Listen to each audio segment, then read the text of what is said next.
Panorama Geral, um programa sobre tudo e o resto. No programa de hoje vamos falar sobre 2020, o ano em que o mundo parou.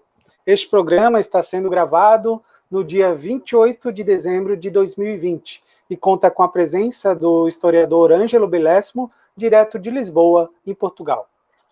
Até hoje, a pandemia da Covid-19 traz números impressionantes, né? A gente já tem 80 milhões de casos confirmados desde dezembro de 2019 e mais de 1 milhão e 700 mil mortes confirmadas em todo o mundo, né? No Brasil, são mais de 190 mil mortes, né?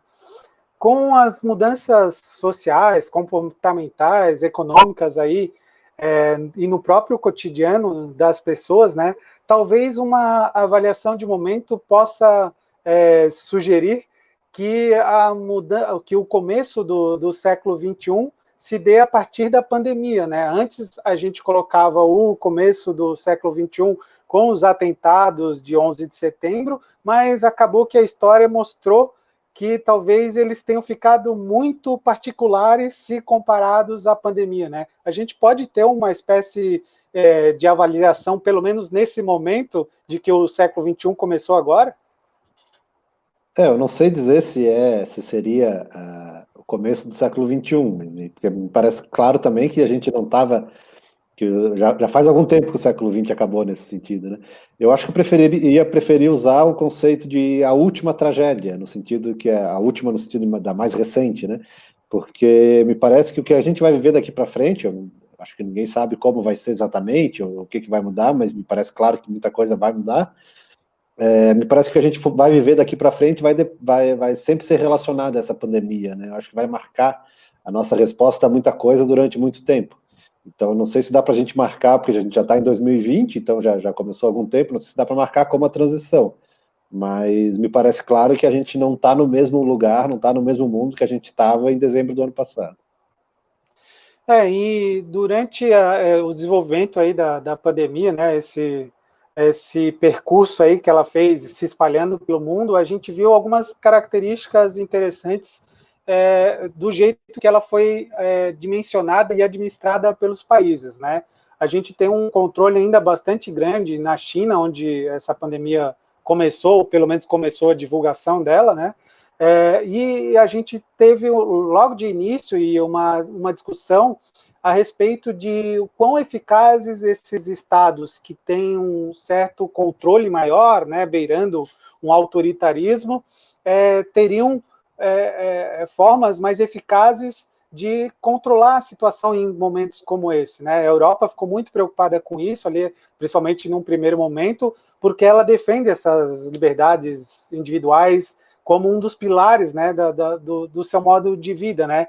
E, ao mesmo tempo, a gente tem ali os países europeus desenvolvidos tendo uma resposta muitas vezes errada e muitas vezes até negacionista, né, como foi o caso no início do primeiro-ministro britânico, né? Então, a gente fica numa situação onde a gente acaba pensando, será que há um meio termo, há uma proposta que possa ser um meio termo entre um Estado que a gente possa manter as liberdades civis intactas como a civilização ocidental tem administrado e tentado divulgar como um exemplo, né, para o resto do mundo? Será que a gente pode chegar num equilíbrio entre o poder estatal e as liberdades do indivíduo? Eu acho que a questão talvez nem seja exatamente essa, se eu acho que não dá para, me parece claro que não, pelo menos não estou disposto a abrir mão dessas liberdades individuais, seja pelo que for, assim, né? Eu acho que a questão é como que a gente pode pensar formas de responder as coisas, e a pandemia, por exemplo, sem abrir mão, né? Eu acho que eu não vejo. Eu acho que é preciso alguns países autoritários, ou mais autoritários, ou com menos próximos da visão ocidental que a gente tem de direitos e de liberdade, deram boas respostas. Mas outros, tão autoritários quanto, ou mais autoritários, deram respostas ruins. Assim como países com alto grau de liberdade, no nosso conceito ocidental deram boas respostas e outros não, né? Eu acho que não, que esse grau de liberdade percebida ou real, ou o que for, não determina a resposta que foi dada à pandemia. Eu acho que dá para fazer, tem formas de responder as questões nos dois modelos, né? Ou nesses muitos modelos que tem entre os dois campos, né? Então, eu acho que não dá para confundir o sucesso que sociedades sem esse grau de liberdade tiveram com a falta de liberdade como causa primeira, né? Eu acho que é muito importante a gente tomar algum cuidado nesse sentido, porque eu pelo menos não estou disposto a abrir mão do nível de liberdade, dos direitos que tem, e muita gente nessas sociedades pelo que for. Eu acho que não, a gente tem que pensar como trabalhar as duas coisas, né? Como dar uma resposta sem perder esses valores que esses países têm. Olhando os registros históricos da gripe espanhola, né, as matérias a respeito disso começam aí a pular na internet justamente pelas semelhanças entre as duas ocasiões, né, as duas situações de pandemia. A gente tem uma série de situações que são muito características, né? Uma matéria das mais recentes que eu li foi avaliando como se deu o Natal durante a gripe espanhola, principalmente nos Estados Unidos, e como se deu o Natal hoje em dia, né? E as comparações mostram que os exemplos são praticamente idênticos, né? A gente teve os empresários, os comerciantes reclamando dos lockdowns, né, que foram feitos. A gente tem as pessoas aceitando o distanciamento social até um determinado período e depois desrespeitando isso totalmente. Para piorar, na época a gente ainda vivia o fim da Primeira Guerra Mundial, então havia muito talvez esse clamor, né, das pessoas se reencontrarem, né, esse desejo de união e tal, e de celebrar, né, um novo momento que a humanidade estava vivendo. E imediatamente a gente volta à mais que batida frase do Marx, né, que praticamente serve para qualquer ocasião quando a gente analisa dois momentos históricos, que ele diz que a história se repete, né, a primeira vez como tragédia e a segunda vez como farsa, né. Talvez essa seja uma das características mais presentes se a gente for analisar os movimentos da história, assim.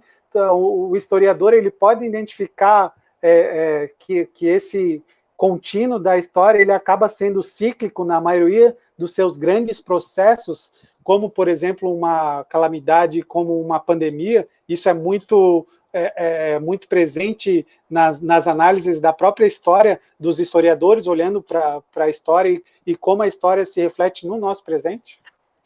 Eu não sei se cíclico, né? Mas me parece claro que a gente não é... E qualquer pessoa, em qualquer momento, não é especial, né? A gente, enquanto humanidade, a gente está vivendo, está dando respostas a questões desde sempre, e algumas melhores, outras piores, algumas corretas, outras não, algumas levando a coisas boas, outras levando a coisas muito ruins, mas aquilo que torna a gente, né? A gente continua sendo gente, né? Continua sendo pessoa, continua sendo humano. Então, eu acho que dá para olhar para o passado e perceber algumas similaridades, né? Assim como dá para olhar para o passado também e ver o que separa a gente dessas situações, né?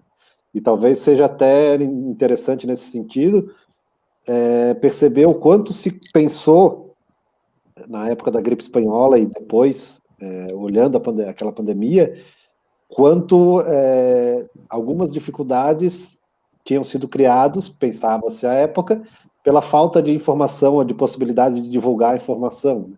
E a gente tem hoje condições que, como nunca aconteceu, de divulgar informações e de recolher informações, e alguns problemas e algumas questões se repetem, né? E isso não foi a solução que se pensou durante muito tempo, né?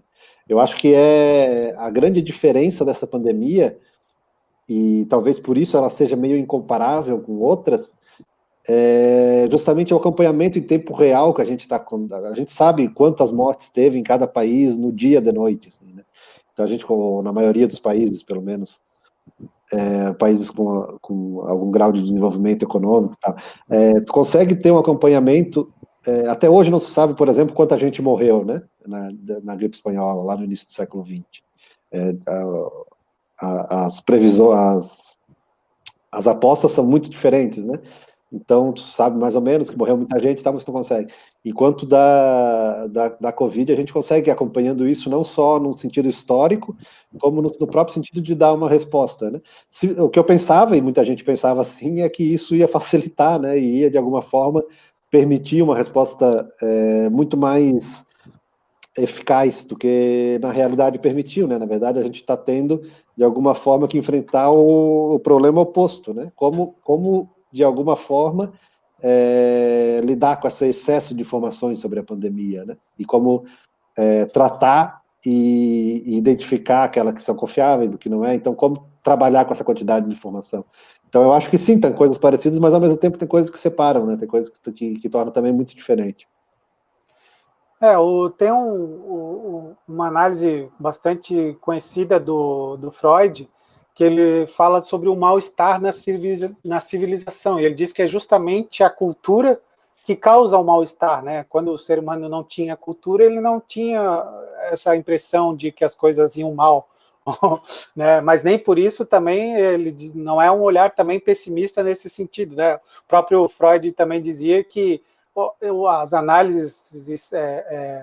as análises filosóficas dele jamais impediriam ele de ver as belezas das pequenas coisas da vida, né? Então, acho interessante também a gente ter um olhar crítico a respeito da história que vá mais ou menos nessa direção, né? Que mesmo que o ser humano se mantenha o mesmo, né? Com interesses relativos às suas épocas, né? As suas épocas e as demandas que existem nessa época, a gente tem uma psicologia interna que remete às nossas origens de começo da civilização, né? Então, nesse aspecto, também uma frase que eu vejo volta e meia circular, principalmente nas redes sociais, é de que a humanidade deu errado, né?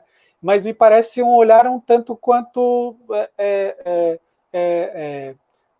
muito parcial, porque ele parte de um pressuposto que também em algum momento a humanidade deu certo, né? Se ela deu errado é porque existe um certo, mas onde que está esse certo, né? Sobre quais prismas a gente pode olhar que a gente piorou e sobre quais prismas a gente pode olhar também que a gente melhorou. Se a gente for pegar um recorte, como por exemplo a expectativa de vida, talvez os últimos 100, 120 anos tenham sido um dos melhores momentos de toda a história da humanidade, né? Porque a partir do desenvolvimento, talvez, da penicilina, a gente conseguiu ter uma melhora na vida, pelo menos no corpo físico das pessoas, de forma sem nenhum outro precedente na história, né? Então, essa análise também de que a humanidade deu errado, ela não se completa porque ela, talvez a frase tenha que ser refeita. A humanidade ainda não deu certo, né? No sentido que a gente está se desenvolvendo, né? Assim, eu acho que a gente pode analisar a história também um pouco por aí, né? De que essas coisas, como o Marcos falou ali, que se repetem, como tragédia, como farsa, elas se repetem não porque a gente não sabe delas, e sim pelo fato de que a gente não só não aprende, como a gente tem que ficar aprendendo o tempo inteiro. Então, nesse sentido, a gente ainda não deu certo, né? A gente não chegou no nível de utopia do ser humano perfeito, ou o que o Nietzsche falava, né, do além do homem, né? Que muita gente traduzia como super-homem, mas na verdade ele quis dizer que a gente vai chegar num nível tão bom para o ser humano que vai ser o além do homem, né? Não pode ser o homem que é o homem de hoje em dia, o nosso contemporâneo. Então, será o além do homem. Então, se a gente for pegar todas essas análises culturais, filosóficas, a gente pode ver um pouco por aí esse momento em que a gente vive da pandemia, né? De que há caminhos possíveis a serem trilhados, independente de que os erros continuam sendo os mesmos, mesmo em relação a uma pandemia que aconteceu aí há 100 anos aproximadamente, né? Mas talvez nesse sentido que eu tenha falado da gente não ser especial, né? Da gente que está vivo nesse momento, por um acaso, não ser especial, no sentido de que todas as pessoas tiveram enfim, todo mundo já foi contemporâneo em algum momento, né? Todo mundo... eu acho que essa própria questão dessa inadequação, tu pode colocar lá para Schopenhauer, que começou a falar disso, mas me parece que não é porque foi o primeiro a sentir, né? Mas foi talvez um dos primeiros a colocar isso, a discutir isso de uma maneira mais estruturada. Então, nesse sentido, a gente está como... nos calhou, enquanto civilização, essa pandemia nesse momento, mas calhou outros problemas para outras pessoas em outros momentos. E eu acho que não dá para dizer se a humanidade deu certo ou deu errado, porque ela não deu, né? Não terminou, a gente não pode ver o processo como algo que já foi, né? Porque ele está sendo. O que eu acho que dá para dizer, e não hesitaria em dizer, é que a resposta que se deu a essa pandemia não foi, enquanto humanidade, não foi tão bom quanto a humanidade me decepcionou nesse sentido, né? Não que a humanidade esteja ligando muito para isso, né?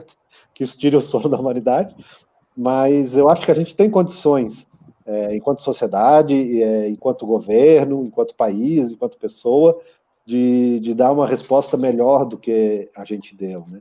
Eu acho que a pandemia, ela escancarou alguns problemas que talvez a gente estivesse imaginando que tivesse resolvido ou caminhando para resolver. Eu acho que o que ela fez foi, de certa forma, e daí aí talvez a gente até volte no Nietzsche, mas foi acelerar esse tempo, né? Os erros que a gente comete enquanto sociedade, ou enquanto governo, ou enquanto civilização, ou mesmo enquanto pessoa, no caso da pandemia, tem os reflexos muito rápidos, né? Morre gente logo, assim. Então, eu acho que nesse sentido, ele acelera o resultado, né? E a gente consegue ver que algumas coisas a gente está fazendo fundamentalmente errado. A questão é se a gente vai ficar discutindo o que é e o que não é, ou se de alguma forma a gente, enquanto civilização, vai resolver isso, né? Vai mudar a forma de fazer isso. Beleza, então a gente fica por aqui e volta em 2021, né? Tomara aí com uma situação muito melhor, né? Tomara que a vacina chegue e as coisas melhorem um pouco, pelo menos em âmbito mais global. E a gente se encontra no próximo programa geral. Até lá.